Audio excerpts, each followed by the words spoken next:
বন্ধুসকল, আজি আমি ব্ৰহ্মপুত্ৰ চৰত দিগিৰ পামত উপস্থিত আছো বৰপেটা জিলাত।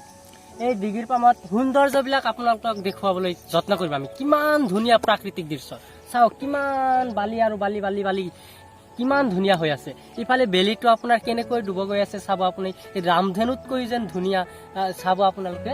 বেলিখিনি কিমান ধুনীয়া, সেই বেলি মূৰৰ ওপৰত আছে, তেনেকুৱা অৱস্থাত আছো আমি এতিয়া। কিমান ধুনীয়া আৰু খেতি বাতি ইয়াতে কৰা নাই, কিন্তু দূৰত বহুত খেতি বাতি কৰিছে।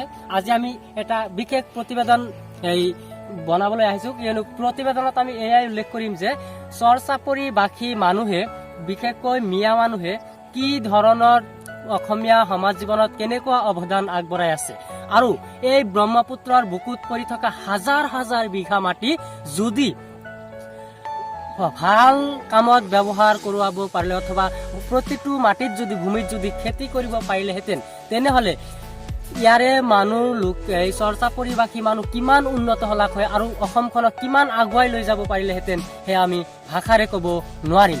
আজি আমি আহিছো বহুতো মানুহৰ লগত লগ কৰিম। তো ইফালে আপোনালোকে দেখিবলৈ পাইছে সেউৱা আপোনালোকে এইবিলাক খেতি হয়, কহুৱা আছে আৰু কিবা কিবি এই মৰাপাট সিহঁতৰ ৰুইছে, এনেকুৱা বহুত খেতি বাতি আপোনালোকে দেখিবলৈ পাব। ইফালে বাদাম খেতি কৰে মানুহে, বহুতো ধৰণৰ খেতি বাতি কৰি কৰি আজি তেওঁলোকে নিজক স্বাৱলম্বী হৈছে। তেওঁলোকক কিন্তু চৰকাৰৰ যে ইমান বেছি সুযোগ সুবিধা তেওঁলোকে কিন্তু পোৱা নাই, তথাপিও আগুৱাই যাবলৈ যত্ন কৰিছে। তেওঁলোকে হাৰ মানা নাই, তেওঁলোকে কাম কৰি আছে। এবাৰ নদীৰ পানী আহে, ভাঙি ঘৰ দুৱাৰ উটুৱাই লৈ যায়, আকৌ তেওঁলোকে নিজৰ মনৰ দৃঢ় শক্তিৰে আগুৱাই আহে, কাম কৰে, আকৌ ভাঙে। এনেকৈ এই তেওঁলোকৰ জীৱনৰ গতিটো চলি আছে।